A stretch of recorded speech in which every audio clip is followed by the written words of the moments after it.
Support comes from Mosby Building Arts, creating bathrooms for daily rejuvenation. More at callmosby.com. This is St. Louis on the Air from St. Louis Public Radio. I'm Elaine Cha. Tonight, the NPR Tiny Desk contest will come to a close at 10:59 p.m. Central Time. The contest was created in 2014 to help give unsigned artists a platform to get their music to a broader audience, which speaks to the impetus of Tiny Desk overall. Nearly 2 weeks ago, I spoke with Bobby Carter, a proud St. Louis native who hosts and produces Tiny Desk concerts at NPR. We also talked about the Tiny Desk contest, which he's a judge for. I asked him if he had any tips or words of encouragement for musicians in our listening area. St. Louis is just such a unique place. And most of the St. Louis artists that I listen to and love, I can never pinpoint who they sound like. We're like our own planet. So lean into that. If you are entering the contest, whether you're pitching me, lean into the thing that makes our sound so unique. Lean into your accent. I kind of lost my accent a little bit since I've been I've been down, I lived down south for a long time, and then I moved to the East Coast. When I go back home, I'm here and there. Where you going, bro? I get back to it, but just lean into that thing that makes us stand out from anybody from an LA or New York. When you hear someone from LA, you hear someone from New York, you can almost pinpoint it in their sound. Nashville, same thing. You name the place. So lean into that special thing that comes from our demographic, that comes from where we come from. And do whatever you can to stand out. Do not fall into trends when it comes to sounds. If you have a classic sound, if you're into classic hip hop or boom bap, just because that's not the thing that's marketable right now or on the radio right now, it doesn't mean that you can't put your own special twist on it. You know what I mean? So don't fall into trends. Don't follow the wave. Go against it. You know what I mean? Because that's what I look for when I'm listening to somebody. It's like, what stands out? We can listen to a bunch of things all day that sound like the same thing. And I know that's cool. It knocks in the club. It's catchy. All of that kind of stuff. But I'm looking for different. That was Bobby Carter, one of the judges for NPR's Tiny Desk contest and the host producer of Tiny Desk concerts for NPR. Now, joining me in studio to talk more about the Tiny Desk contest is Miya Norfleet, producer for St. Louis on the Air. Miya, welcome back. Of course. Thank you for having me again. So, Miya, you've been watching Tiny Desk contest videos as they've rolled in, and you had a chance to talk with one of the applicants from St. Louis. Tell us about that. Yeah, so I got a chance to talk with Kayla Thompson, who goes by KV the Writer. She submitted a video to the contest for an unreleased song of hers called FaceTime, and it includes her and her band. And actually, this is the first time that she submitted a video, despite the fact that she's been performing on stages around town for many years, putting out music for many years. And so I asked KV what motivated her to submit a video to the Tiny Desk contest this year. I've been wanting to submit to the Tiny Desk contest for a couple of years now. And this year, it just felt like all the pieces fell together. I had somebody able to record it. I had the band already knew the music. So I'm like, okay, this is a good time to do this. It was just easy. And tell me about the song you performed, because I'm not familiar with it. I think it's the first time I heard it.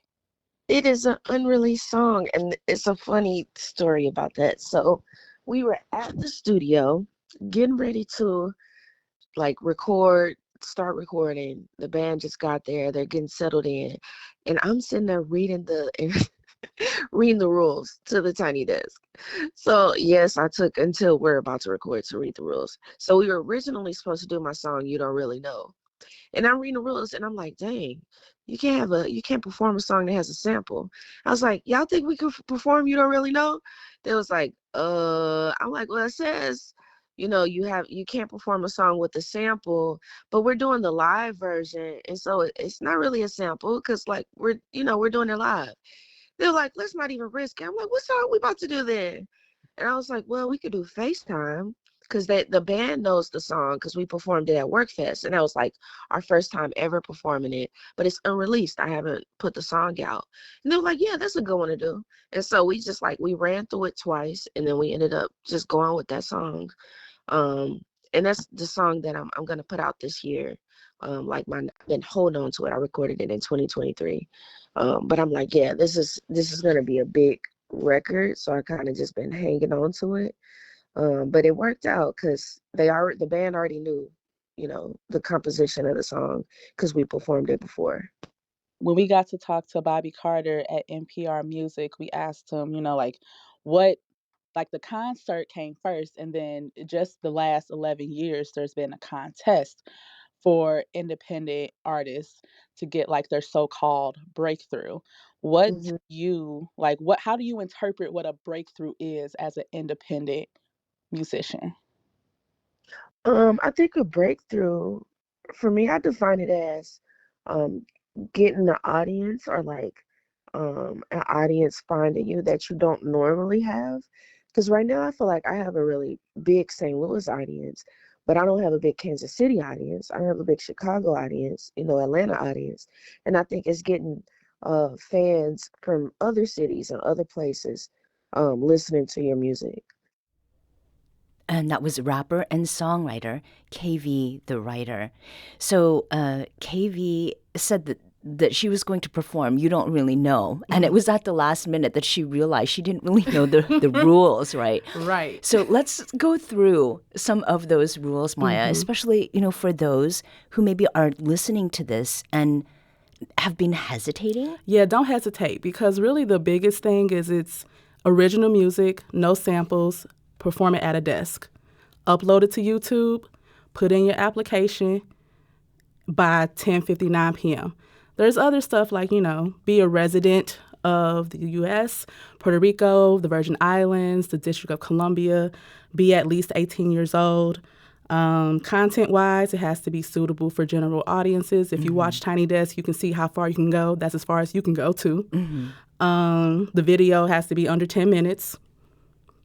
And I think the point that's about really the video is that, I think there's some misconception. Yeah, if you notice, Bobby said he's looking for what sounds. Like, video is nice and we love a good video production moment. I'm a video girly myself. But if you're focusing on making the video look good, I think you're missing the point of what it's all about. You're supposed to show off your beautiful, lovely, original music at a desk.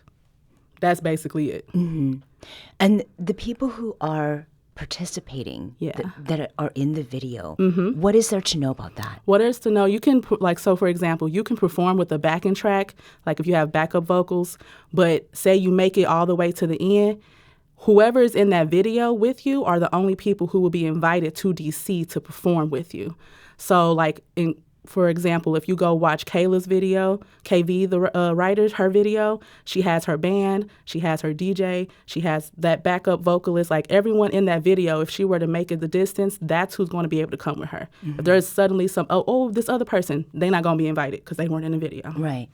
And then there's also, many people try for many years, right? This is not a one shot only, and that's the only shot you have. Right. You can submit as long you just have one entry per year, but you can submit every year as long as you want to. Where is it that people upload their videos then? You just youtube.com, and then you go to their website. If you just simply search Tiny Desk 2025, you'll find it's a very comprehensive webpage. It'll give you even more details if you're extra curious about other rules, and then you submit the form. And that's that on that. Well, we've been talking about local music on the show on a monthly basis for, I think we're coming up on number 4. No, it's 5. It's been since October. So right. And what is interesting about the St. Louis artists who have put up their videos is that they represent different genres, right? They represent different genres. And there's I have my own personal blind spots on genre. So I'm scrolling through. You can look by state. They don't have it by city exactly, but I've seen enough names where I'm like, okay, I recognize KV, of course, El Draco, Just So. They did their video with Create's Place, who we just had them in studio last month. DJ Bionic, who was a Next Gen radio participant last year. Like, all these names and faces that are familiar, and I still know that I don't recognize everybody. So I've heard rumors of people being nervous and freaked out about submitting stuff. Stop it. Find a Just desk do it. and play your music, please. Right. And again, video, the production value is not the thing that It's is cute. important. It's nice. But Bobby said he's listening. Yeah. And I hope you're listening out there if you have been hesitating. And again, this is Miya Norfleet, producer on St. Louis on the Air. Maya, thanks for talking with us today about the Tiny Desk contest. Absolutely. You can read up more on the rules at our website, stlpr.org/tinydesk.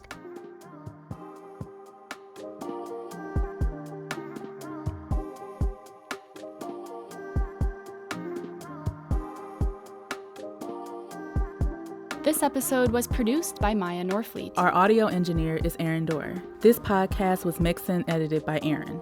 Our executive producer is Alex Hoyer.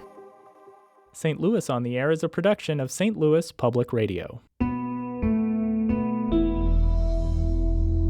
Understanding starts here. Do you find yourself regularly listening to episodes of St. Louis on the Air? Suggest us to a friend you think might enjoy our conversations, and leave us a review and rating on Apple Podcasts on the App Store. It's the simplest way to help people discover our show. Thank you. St. Louis Public Radio is a member-supported service of the University of Missouri St. Louis.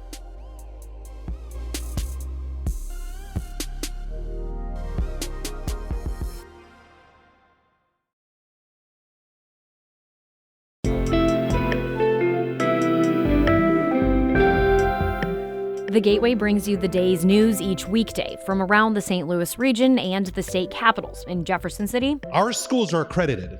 We don't need this bill. And Springfield. How many more years must pass before lawmakers see time is of the essence? I'm Abby Larico. Join me each weekday for The Gateway on the STLPR app or wherever you get podcasts.